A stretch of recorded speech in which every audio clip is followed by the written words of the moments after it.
Hello दोस्तों, welcome to Safdev education academy by dear sir. Subscribe our channel for more informative videos. Hello दोस्तों। तो कैसे हैं आप लोग? आशा करता हूं आप लोग अच्छे होंगे और स्वस्थ होंगे। तो दोस्तों, आज हम दिल्ली पुलिस कांस्टेबल के प्रीवियस ईयर पेपर को सॉल्व करेंगे। ये क्वेश्चन पेपर 27 नवंबर 2020 को पूछा गया था पहली शिफ्ट में। तो फ्रेंड्स, इन क्लासेस में, आने वाली क्लासेस में भी मैं अलग अलग डेट पे जो भी आपका दिल्ली पुलिस कांस्टेबल का जो पेपर हुआ था उसको सॉल्व करूंगा, ठीक है। और ये कौन से टॉपिक से रिलेटेड होगा? ये होगा न्यूमेरिकल एबिलिटी से रिलेटेड। तो देखिए फ्रेंड्स, इस क्वेश्चन में क्या कहा गया है। एक गाय को किसी एक स्क्वायर शेप्ड ग्रास फील्ड होगा, वहाँ पे एक कोने पे खुंटी से बांध दिया है और उस स्क्वायर शेप्ड ग्रास फील्ड की साइड क्या है? 25 मीटर। जिस रोप से या जिस रस्सी से उसको बांधा गया है उसकी लंबाई है 14 मीटर। तो हमें एरिया पता करना है जितने पार्ट में गाय जो है वो अपना घास जो है वो चर पाएगी।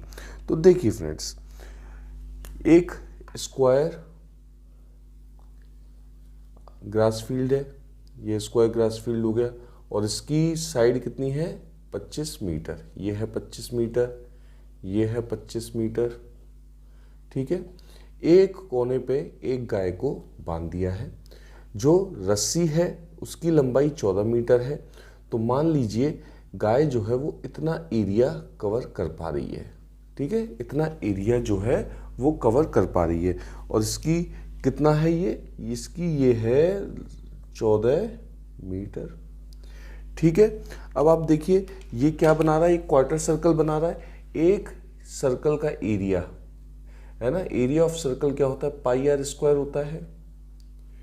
तो अगर ये क्वार्टर सर्कल है तो ये क्या हो जाएगा? a/4। ये क्या हो जाएगा? पाई आर स्क्वायर बाई 4। और ये क्या हो जाता है? ये हो जाता है क्वार्टर सर्कल एरिया, ठीक है फ्रेंड्स। तो ये क्या हो जाएगा? पाई की वैल्यू क्या दे रखी है? 22/7। तो ये हो जाएगा आपका 22/7 मल्टीप्लाई बाय आर। आर कितना दे रखा है? 14 मीटर। ये हो जाएगा आपका 14 multiply by 14 upon 4।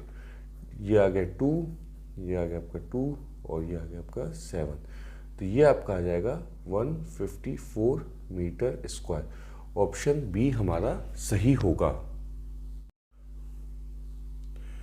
The average monthly salary of 5 friend is ₹62,000। 5 दोस्तों की जो एवरेज मंथली सैलरी है वो 62,000 रुपये है। सुरेंदर, जिसमें इन पांचों में जो एक लड़का है जिसका नाम है सुरेंदर, उसको प्रमोशन मिलता है और उसकी सैलरी में बढ़ोतरी होती है। If the new average of their salary, अब जो नया एवरेज है उनकी सैलरी का वो हुआ 64,250। तो हमको ये बताना है कि सुरेंदर की मंथली सैलरी में कितना इंक्रीज आया है ना, कि तो हमें रुपए बताने हैं। तो देखिए फ्रेंड्स, सबसे पहले आप पांचों फ्रेंड्स ले लो, ए बी सी डी और सुरेंदर। ये 5 फ्रेंड्स थे। इनकी एवरेज सैलरी पहले क्या थी? पहले थी आपकी 62,000 रुपये, ठीक है फ्रेंड्स। तो A B C D plus Surender, इनकी टोटल सैलरी क्या थी? ठीक है, टोटल सैलरी मिला के सम है ना, सम निकालना है। तो ये क्या हो जाएगा? 5 इधर चले जाएगा तो ये हो जाएगा आपका 31, ठीक है। ये हो गया। अब सुरेंद्र की सैलरी में बढ़ोतरी होती है, तो सुरेंद्र की सैलरी क्या होगी? बढ़ेगी। तो A plus B plus C plus D plus Surendra की सैलरी में क्या हुआ? एक्स रुपीस की बढ़ोतरी हुई। अब जो उसका मंथली जो एवरेज है वो कितना हो गया? 64,250 रुपये। यही हो गया फ्रेंड्स। तो A plus B plus C plus D plus Surendra, और सुरेंद्र की सैलरी में जो इंक्रीज हुआ वो, तो जब 5 को इधर ले जाएंगे तो कितना हो गया? ये हो गया आपका ये वैल्यू, ठीक है। अब इसमें से जो हमारी ये वाली टर्म है, ये तो हमें पहली दे रखी थी, कितनी दे रखी थी, ये दे रखी थी, ठीक है, प्लस एक्स जो भी बढ़ोतरी हुई है इज इक्वल टू 321250। तो एक्स की वैल्यू कितनी आ जाएगी, एक्स की वैल्यू आ जाएगी 11,250 रुपये। ऑप्शन बी हमारा सही होगा। कुछ अमाउंट को 10% पर एनम पे निवेश किया गया जो कि साल के अंत में कितना हो गया, 20,947.5 रुपये हो गया। जो इंटरेस्ट था वो क्या था, हाफ ईयरली कंपाउंडेड था। अब what will be the simple interest, क्या होगा simple interest on the same sum, जो हमने रुपए जमा किए थे उसी रुपए पे, फॉर 4/5 ईयर के लिए और at triple the earlier rate of interest. ठीक है, तो जो अब ये जानना चाहता है कि सिंपल इंटरेस्ट कितना होगा, साधारण ब्याज कितनी होगी सेम अमाउंट पर, कितने साल के लिए जमा करें, 4/5 ईयर्स के लिए, और जो पहले हमारा रेट ऑफ इंटरेस्ट था उससे 3 गुना ज़्यादा रेट ऑफ इंटरेस्ट पे। ठीक है फ्रेंड्स, तो चलिए शुरू करते हैं। देखिए, एक साल में जो हमारा अमाउंट है वो कितना हो गया, 20,947.5, ये हमारा अमाउंट हो गया। ठीक है फ्रेंड्स, तो आपको पता है फॉर्मूला क्या होता है, अमाउंट इज इक्वल टू मूलधन 1 प्लस कौन सा है ये, कंपाउंडेड हाफ ईयरली। ठीक है, तो हाफ ईयरली के लिए क्या होता है, R/2 upon 100 to the power 2t। तो यहाँ पे अमाउंट कितना है, 20,947.5 रुपीज़। मूलधन हमें निकालना है 1 प्लस ब्याज दर कितनी देर की, 10, और 10/2 कितना होता है, 5, ये हो गया आपका। ठीक है, टाइम कितना दे रखा है, 1 साल का, तो 2 × 1 2 होता है। ठीक है, अब यहाँ पे सॉल्व करने, देखिए यहाँ पे पॉइंट में दे रखा है, आप इसको फ्रैक्शंस में ले आइए, आसान होगा, है ना। तो चलिए 20,947.5 और ये हो गया आपके 2 0। ठीक है, P 100 + 5 105 होता है, तो ये हो गया आपका 105/100 मल्टीप्लाई बाय 105/100। ठीक है फ्रेंड्स, तो P की वैल्यू क्या आ गई, P की वैल्यू आ गई आपकी 100 से 100 यहाँ कट जाएगा सीधा। ठीक है, 20,947.50 into 100 divide by 105 multiply by 105। ठीक है, अब हमें क्या पूछा है, ये तो हमारा मूलधन आ गया, वो कह रहा है कि अब सिंपल इंटरेस्ट क्या होगा। तो देखिए, सिंपल इंटरेस्ट का फॉर्मूला क्या होता है, simple interest is equal to मूलधन मल्टीप्लाई बाय ब्याज दर मल्टीप्लाई बाय टाइम अपॉन 100। अगर आप चाहते हैं कि इसी तरीके के क्वेश्चन और करने हैं तो मैंने अपने यूट्यूब चैनल पे जो प्लेलिस्ट है उसमें डाल रखा है, आप देख सकते हैं। सिंपल इंटरेस्ट और कंपाउंड इंटरेस्ट में पूरा एक टॉपिक डाल रखा है। ठीक है फ्रेंड्स, तो ये क्या हो गया, यहाँ पे मूलधन हो गया आपका 20,947.50 multiply by 100 upon 105 multiply by 105। ब्याज दर क्या कह रहा है, वो 3 गुना ज़्यादा है ना, पहले से 3 गुना ज़्यादा। तो पहले कितनी थी 10%, तो अब कितनी होगी 30% अपॉन 100 मल्टीप्लाई बाय टाइम कितना दे रखा है बेटा, 4/2/5। तो 4/2/5 क्या हो गया, 4 5 20 20 22, तो ये हो गया 22/5। ठीक है, तो 100 से 100 काटा, इसको जब आप कट कर लेंगे तो आपका आंसर क्या आएगा, आंसर आएगा आपका ₹25080। ठीक है फ्रेंड्स, क्या आएगा, ₹25080। ऑप्शन ए हमारा सही होगा। ए एक कार्य को 40 दिन में खत्म करता है, बी उसी सेम कार्य को 50 दिन में खत्म करता है। अगर वो दोनों 5 दिन मिलकर लगातार काम करें और उसके बाद बी काम छोड़ के चला जाता है, इन हाउ मेनी डेज, कितने शेष दिन में ए जो है वो अपना रिमेनिंग वर्क जो है वो कंप्लीट करेगा। ठीक है, तो ये क्वेश्चन हमारा दिल्ली पुलिस कांस्टेबल 27/11/2020 को फर्स्ट शिफ्ट में पूछा गया था। चलिए देखते हैं, ए एक कार्य को 40 दिन में करता है, तो ए एक दिन में कितना कार्य करेगा, 1/40। अगर बी एक कार्य को 50 दिन में करता है तो बी एक दिन में कितना कार्य करेगा, 1/50। ठीक है भाई, जब ये 40 दिन में करेगा तो 40 में जब इसका मल्टीप्लाई होगा तो 1 आ जाएगा, 1 मतलब पूरा वर्क कंप्लीट हो गया। अब इन्होंने मिलके कितने दिन काम किया? 5 दिन। तो 1/40 प्लस 1/50 मल्टीप्लाई बाय 5। ठीक है, तो हम देख लेते हैं कि 5 दिन में कितना हमारा कार्य हुआ। प्लस 5 दिन बाद बी चला गया, बाकी बचा हुआ कार्य किसने किया? ए ने किया। तो ए का एक दिन में कितने कार्य करने की क्षमता है? 40। कितने दिन में काम कंप्लीट हुआ होगा? x। और ये काम कितना है टोटल? 1। ठीक है, तो यहाँ एलसीएम ले लीजिए। एलसीएम लेंगे तो आप यहाँ आ जाएगा 200, यह आ जाएगा 5, यह आ जाएगा 4 multiply by 5 plus x/40 is equal to 1। यह आ जाएगा 9/200 और ये कट जाएगा, यह आ जाएगा 40। ठीक है, तो यह आ जाएगा 9/40 plus x/40 is equal to 1। x/40 जो है वो क्या आ जाएगा? वो आ जाएगा 31/40 के बराबर। 40 से 40 कट गया तो x की वैल्यू क्या आ गई? x की वैल्यू आ गई आपकी 31 डेज। तो option D is correct. A person spends 22% of the monthly income on house rent. एक व्यक्ति अपनी इनकम का, है ना, पर 22% जो है वो हाउस रेंट पे इन्वेस्ट करता है, स्पेंड करता है, खर्च करता है। 40% अपनी इनकम का वो हाउस एक्सपेंसेस एंड ग्रोसरीज में खर्च करता है। एंड 50% ऑफ द रिमेनिंग, जो बची हुई सैलरी है उसका 50% वो चिल्ड्रन की एजुकेशन पे और अदर एक्सपेंसेस पे खर्च करता है। अगर उसकी मंथली सेविंग जो है वो ₹3800 है, then what is the expenditure on education and other heads. तो वो व्यक्ति कितना खर्च एजुकेशन पे और अदर हेड्स पे करता है। चलिए देख लेते हैं। देखिए फ्रेंड्स, मान लीजिए इनकम जो है वो कितनी है? x है। ठीक है, इनकम हम x मान लेते हैं। हाउस रेंट पे वो कितना खर्च करता है? हाउस रेंट पे वो व्यक्ति 22% अपनी इनकम का खर्च करता है। तो हाउस रेंट पे कितना खर्च कर दिया? 0.22x। हाउस के एक्सपेंसेस पे कितना खर्च करता है? House expenses and groceries. ठीक है, हाउस एक्सपेंसेस एंड ग्रोसरीज पे वो अपनी इनकम का 40% खर्च करता है।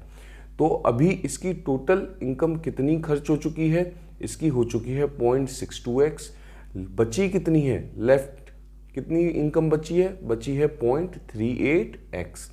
अब ये जो बची हुई इनकम है इसका 50% वो किस पे खर्च करता है? चिल्ड्रन की एजुकेशन पे। Children education and other heads. तो children education and other heads. ठीक है, इस पे कितना खर्च करता है? इस पे खर्चता है वो 50% किसका?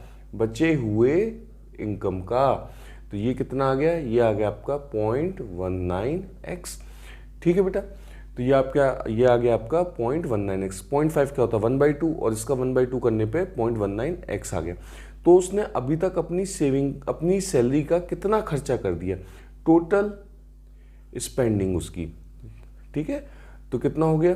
0.62 ये था और 0.19 ये हो गया। तो टोटल उसने कितना खर्च किया है? 0.81x। बचा कितना है? लेफ्ट सैलरी कितनी बची है? 0.19x होगी। और ये 0.19x किसके बराबर है? 3800 रुपये के बराबर है। ठीक है, तो x की वैल्यू क्या आ गई? x आ गया आपका 20,000 रुपये। अब वो व्यक्ति अपनी सैलरी का कितना खर्च करता था? 0.19x किस पे करता था? चिल्ड्रन की एजुकेशन और अदर हेड्स पे। और हमें यही पूछा गया कि एजुकेशन और अदर हेड्स पे कितना खर्च करता था। तो 20,000 रुपये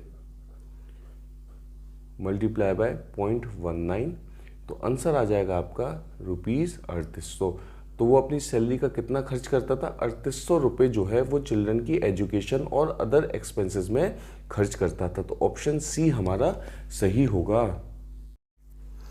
एक महिला अगर पैदल चल के मंदिर जाती है तो उसे कितना समय लगता है? 3 घंटे 20 मिनट। और वापस किसी वाहन पे आती है। अगर वो वाहन से ही जाएगी और वाहन से ही आएगी दोनों साइड से, तो उसको कितने घंटे ज़्यादा लगेंगे? 2 घंटे ज़्यादा लगेंगे। तो हमें बताना है कि अगर वो वॉक करते हुए जाए बोथ साइड में, दोनों मंदिर भी जा रही है और मंदिर से वापस भी आ रही है, तो उसको जो टोटल टाइम है उससे आधा टाइम कितना होगा।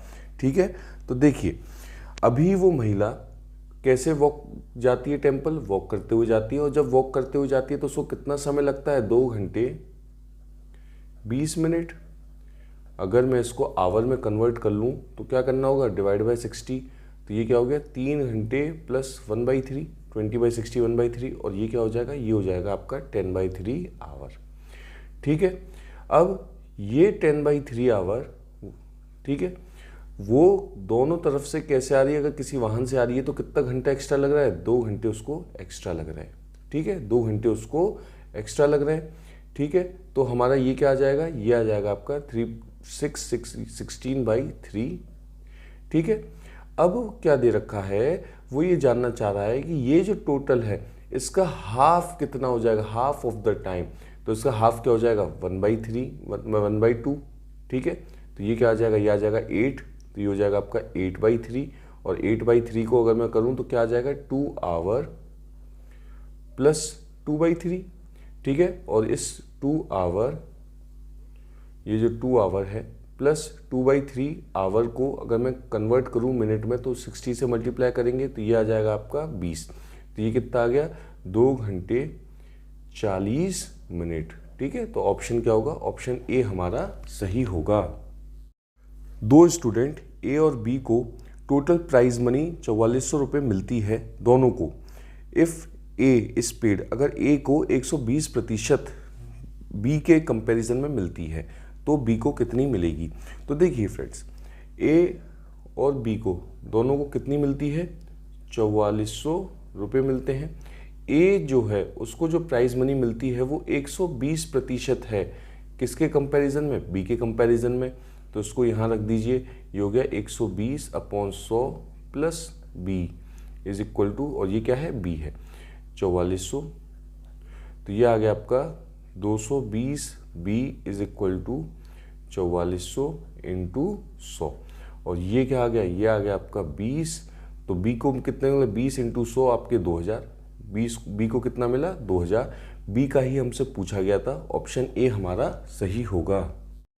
किसी सामान पे प्रॉफिट कितना हुआ है, 120% प्रॉफिट हुआ है कॉस्ट प्राइस का। अगर उस सामान की कॉस्ट प्राइस को 25% बढ़ा दिया जाए और उसका विक्रय मूल्य जो है उसको कांस्टेंट रखा जाए तो what percentage of the selling price is the profit, तो कितना प्रतिशत सेलिंग प्राइस का जो है वो प्रॉफिट होगा। तो देखिए फ्रेंड्स, मान लीजिए कि जो क्रय मूल्य है या जो कॉस्ट प्राइस है वो कितनी है, एक्स है। ठीक है, तो प्रॉफिट कितना हुआ, प्रॉफिट हुआ 120%। ठीक है, तो 1.2 किसका, कॉस्ट प्राइस का। अब वो ये कह रहा है कि अगर कॉस्ट प्राइस को कितना बढ़ा दिया जाता, 25%।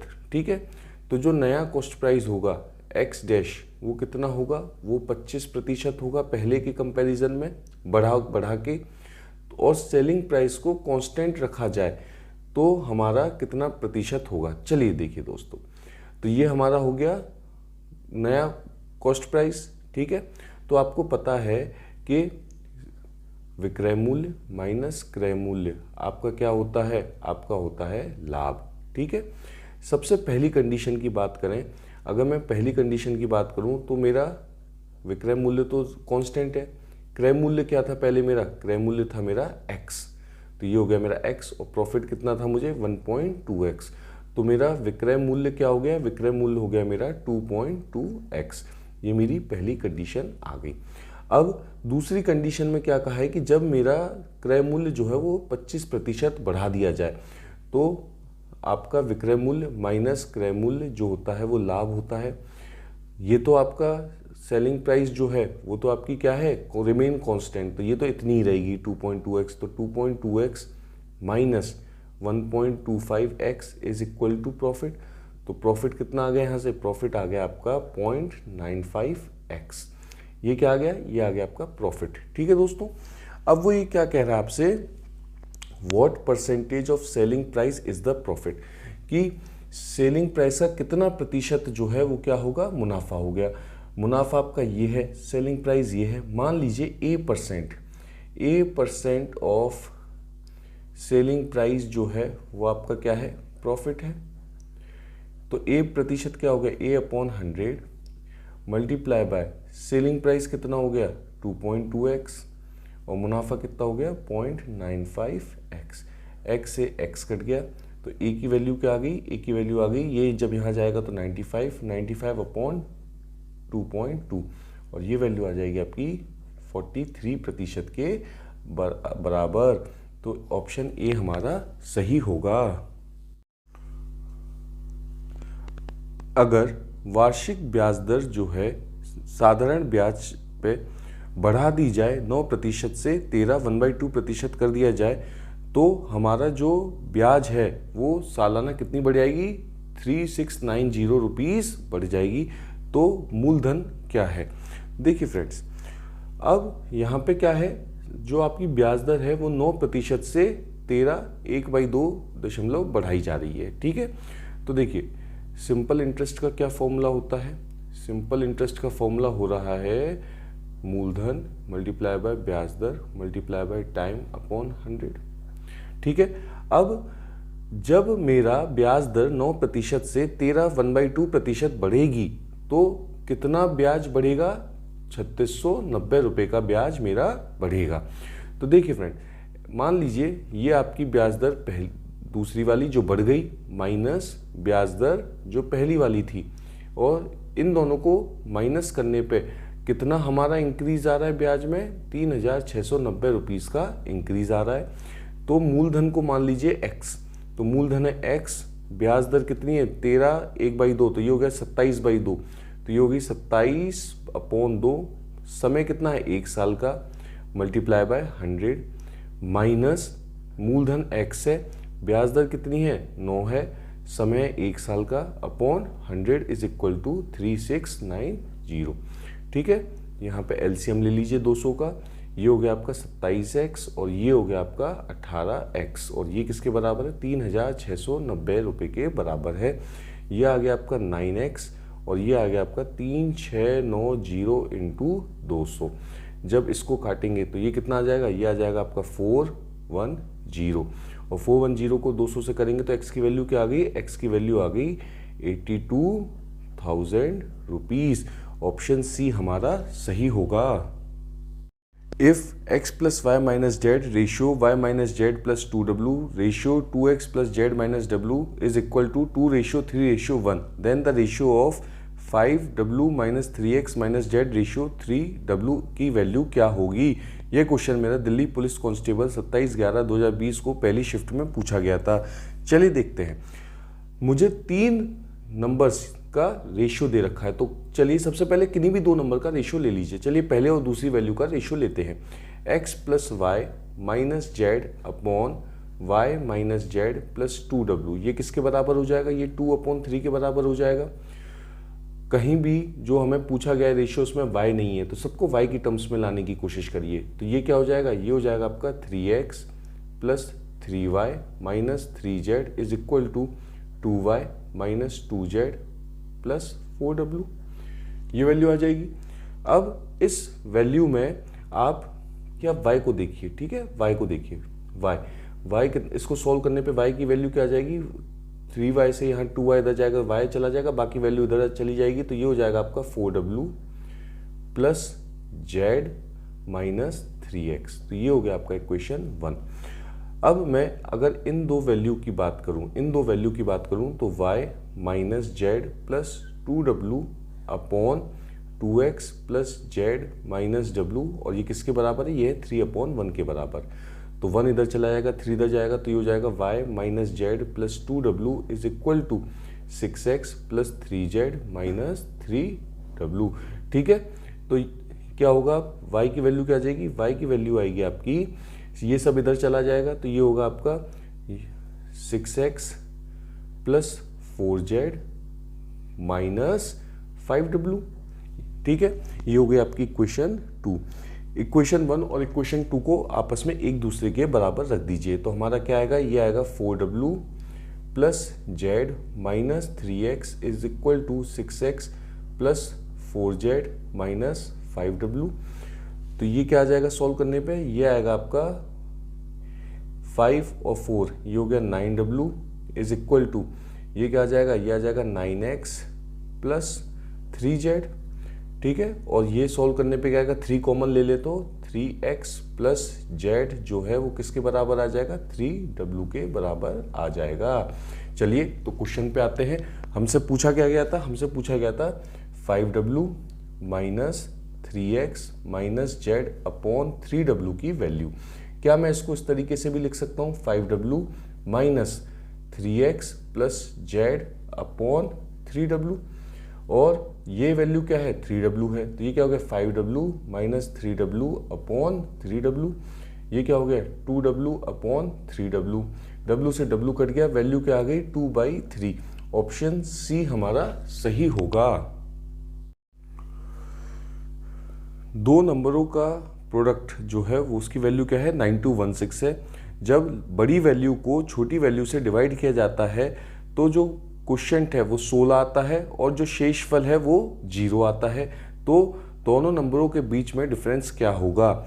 मान लीजिए दोनों जो नंबर हैं वो क्या है मेरे x और y, और इनके बीच का जो प्रोडक्ट है वो कितना आता है, 9216 आता है। अब बड़ी संख्या मान लीजिए x जो है वो लार्जर वैल्यू है, लार्जर नंबर है, तो जब बड़ी संख्या का डिवाइड करेंगे छोटी संख्या से तो क्वोशिएंट क्या आएगा, 416 क्वोशिएंट आएगा और रिमाइंडर आएगा 0। तो देखिए सबसे पहले देखते हैं ये है क्या।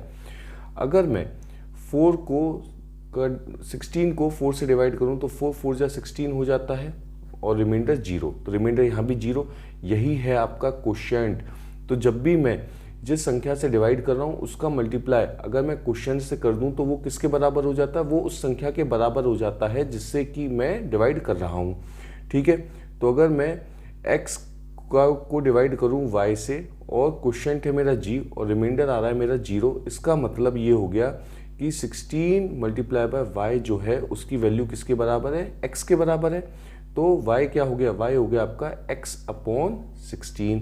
ठीक है, इस वैल्यू को इक्वेशन 1 में रख दीजिए, तो ये हो जाएगा आपका x upon 16 multiply by x is equal to 9216। तो x स्क्वायर की वैल्यू क्या आ गई, x स्क्वायर की वैल्यू आ जाएगी आपकी 9216 मल्टीप्लाई बाय 16। इसको अभी आप ऐसे ही रहने दीजिए। ठीक है, अब आपको पता है कि आपके एग्जाम में कैलकुलेटर अलाउ नहीं है, तो देखिए ट्रिक कैसे लगानी है। आपको पता है 100 का स्क्वायर जो है वो 10,000 है और ये 10,000 से कुछ ही वैल्यू कम है, तो 99.99% ये 96 का स्क्वायर ही होगा। इसको आप एक बार क्रॉस चेक कर लीजिए। ठीक है, या तो 96 का होगा या 94 का होगा। 94 थोड़ी छोटी वैल्यू है इसलिए इसका मैक्सिमम 90 जो है वो 96 का स्क्वायर ही होगा। ठीक है, तो अब यहाँ पे क्या आ गया वैल्यू, ये आ गई आपकी x is equal to 96 multiply by 16 का अंडर रूट क्या होता है, 4 होता है, वैल्यू आ गई आपकी 384। ठीक है, तो y कितना आ गया, y क्या था, y था आपका x अपॉन 16, तो 384 डिवाइड बाय 16, तो y की वैल्यू क्या आ गई 24। और पूछा क्या था, डिफरेंस पूछा था, तो x minus Y, 384 minus 24, answer क्या आएगा आपका, आंसर आएगा 360। 360 ऑप्शन सी हमारा सही होगा। 3 सक्सेसिव डिस्काउंट मिलने के बाद, जो कि सक्सेसिव डिस्काउंट क्या है, 15%, 20% और 18%, किस पे, मार्क्ड प्राइस पे ऑफ एन आर्टिकल, तो उसको फिर बेचा कितने पे गया, 2230.40 रुपये पे बेचा गया। तो हमें क्या ज्ञात करना है, हमें मार्क्ड प्राइस ज्ञात करनी है। तो देखिए फ्रेंड्स, जब मैंने प्रॉफिट एंड लॉस का लेक्चर 2 लिया था तो मैंने आपको सक्सेसिव डिस्काउंट के बारे में बताया था। तो डिस्काउंट, सक्सेसिव डिस्काउंट को अगर मैं एक उसमें करूं इक्विवेलेंट में, तो क्या होता है 1 minus D1 upon 100, 1 minus D2 upon 100 और 1 minus D3 upon 100।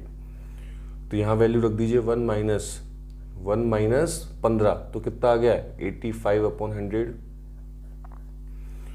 1 minus 20 upon 100, तो ये आ गया आपका 80 अपॉन 100। और 1 माइनस 18, तो ये कितना हो गया, 18 अपॉन 100 कितना हो गया 82 अपॉन 100।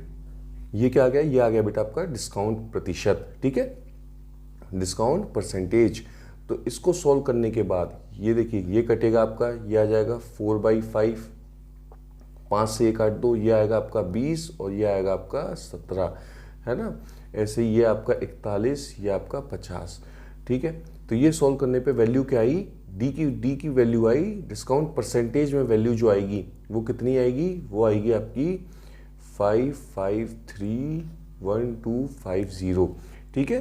तो ये क्या है, ये आपका वैल्यू आ गई किसमें, पॉइंट में। तो इसको अगर मैं 100 से मल्टीप्लाई करूं तो ये प्रतिशत में आ जाएगा, ठीक है फ्रेंड्स। ये किस में आ जाएगा, ये आ जाएगा प्रतिशत में। और इसकी वैल्यू कितनी होती है, इसकी वैल्यू होती है आपकी 44.24%, ठीक है। तो ये तो आपको डिस्काउंट मिला। तो आफ्टर डिस्काउंट कितना प्रतिशत आपको पे करना होगा, आपको पे करना होगा मार्क्ड प्राइस का 55.76 प्रतिशत को ऐसे 100 कर दो, किसका, मार्क्ड प्राइस का। और ये जब आपने पे किया तो कितना रुपए देना पड़ा, 2230.40। तो इससे हमें मार्क्ड प्राइस पता चल जाएगी कि मार्क्ड प्राइस कितनी होगी, 2230, पॉइंट हटा दो, 2 जीरो इधर लगेंगे, 2 जीरो इधर लगेंगे, दोनों एक दूसरे को कैंसिल कर देंगे, मल्टीप्लाई बाय 100/5576। और इसको सॉल्व करने पे ये क्या है, ये आता है 40। तो 40 × 100 4000। तो ये क्या आ गया, 4000 रुपये मार्क्ड प्राइस होगी। ऑप्शन ए हमारा सही होगा। अगर मैं 0.529 और 2.01 को मल्टीप्लाई करूं तो वो 1 से कितना ज़्यादा होगा, ठीक है। ये दिल्ली पुलिस कांस्टेबल 27/11/2020 में पहली शिफ्ट में पूछा गया क्वेश्चन है। तो देखिए 0.529 मल्टीप्लाई बाय 2.01, ठीक है। इसको आप फ्रैक्शंस में लिख लीजिए। ये हो गया 529 और यहाँ आ गया 1000 और ये हो गया आपका 201/100, ठीक है। 529 को जब आप 201 से मल्टीप्लाई करेंगे तो आपकी वैल्यू आएगी 106329 और डिवाइड में कितने जीरो हैं, 5 लिख लीजिए। पॉइंट को मल्टीप्लाई करना कठिन होता है, इसलिए सबसे अच्छा है कि इसको फ्रैक्शन में कन्वर्ट कर लिया जाए। तो ये वैल्यू क्या आ गई, ये आ गई आपकी 1.06329। पूछा क्या था कि 1 से ये वैल्यू कितनी ज़्यादा होगी, तो 1 से कितनी ज़्यादा होगी, 1.06329 माइनस 1 करेंगे तो ये आ जाएगा 0.06329। तो 0.06329 ऑप्शन बी हमारा सही होगा। एक सॉलिड पीस है आयरन का, किस शेप में है, क्यूबॉइड के शेप में है, डायमेंशन उसकी ये दे रखी हैं, उसको पिघलाया जाता है किस शेप में कन्वर्ट करने के लिए, सॉलिड स्फीयर में कन्वर्ट करने के लिए। तो आपसे रेडियस पूछ रहा है स्फीयर का। तो देखिए आपको पता है क्यूबॉइड का जो वॉल्यूम होगा वो क्या होगा, A × B × C या फिर L × B × H। और ये किसके बराबर होगा, ये होगा सॉलिड स्फीयर के वॉल्यूम के बराबर। तो सॉलिड स्फीयर का वॉल्यूम क्या होता है, 4/3 πr³। डायमेंशन क्या दे रखे हैं, 24.5, पॉइंट को हटा दीजिए तो 10 आ जाएगा, 16.5 तो 10 आ जाएगा, मल्टीप्लाई बाय 12। और ये किसके बराबर है, ये है 4/3, पाई की वैल्यू 22/7 दे रखा है, r³, ठीक है फ्रेंड्स। अब इसको हम क्या लिख सकते हैं, r³ जो है मेरा वो हो जाएगा 245 multiply by 165 multiply by 12 multiply by 3 और 7 उधर ऊपर चले जाएंगे, divide by 10 multiply by 10 multiply by 4 multiply bye 22, ठीक है। अब इसको सॉल्व करते हैं, तो चलिए देख लेते हैं। ये आ गया 6, ये आ गया 11 और 11 15 आपका 165 होता है। ये आ गया आपका 2, ये आ गया आपका 3, ठीक है। तो ये वैल्यू क्या आ गई, ये वैल्यू मेरी आ जाएगी 245 मल्टीप्लाई बाय, ये आ गया 3, ये आ गया 2, 3 multiply by 3 multiply by 3 multiply by 7 upon 10 multiply by 2 multiply by 2, ठीक है फ्रेंड्स। ये आ गया आपका 2 और ये आपका आ गया 45। तो ये आ गया आपका 45 multiply by 3 multiply by 3 multiply by 3 multiply by 7 upon 2 multiply by 2 multiply by 2, ठीक है फ्रेंड्स। अब ये किसके बराबर है, ये है r³ के बराबर। तो अगर मैं क्यूब को इधर ले जाऊं तो ये क्या हो जाएगा, 1/3 हो जाएगा। अब आप यहाँ पे देख रहे हैं कि 3 दे रखे हैं और 3 2 दे रखे हैं, तो क्यों ना मैं इसको बाहर ले जाऊं। ये हो गया मेरा 3/2, बचा क्या 45 इंटू 7 की पावर 1/3, और 45 इंटू 7 1/3 क्या होता है, ये होता है आपका 3/2। ये वैल्यू क्या आती है 315 1/3। देखिए फ्रेंड्स, आपको पता है 7 का क्यूब क्या होता है 343 होता है, 6 का क्यूब कितना होता है 216 होता है। तो कहीं ना कहीं ये वैल्यू आपस में, ये जो वैल्यू है ये इन दोनों के बीच में आएगी, और ये वैल्यू किसके क्लोज है, ये वैल्यू क्लोज है इसके 343 के। तो इसकी वैल्यू मान लीजिए अप्रोक्सीमेटली 6.8 रख लीजिए, ठीक है, 6.8 या 6.82, कोई भी रफ फिगर आप रख सकते हैं ताकि आपका क्वेश्चन सॉल्व हो जाए। तो यहाँ क्या आएगा 3/2, 6.8 इसकी वैल्यू आ गई, ये कटेगा 3.4, और यहाँ क्या आ जाएगा, ये आ जाएगा आपका 10.2, मतलब इसकी वैल्यू 10.2 के आसपास आ रही है। तो ऑप्शन ए देखिए 10.5 दे रखा है, तो यही मेरा सही ऑप्शन होगा। Option A is correct. For more videos, like, share, subscribe our channel. Thank you.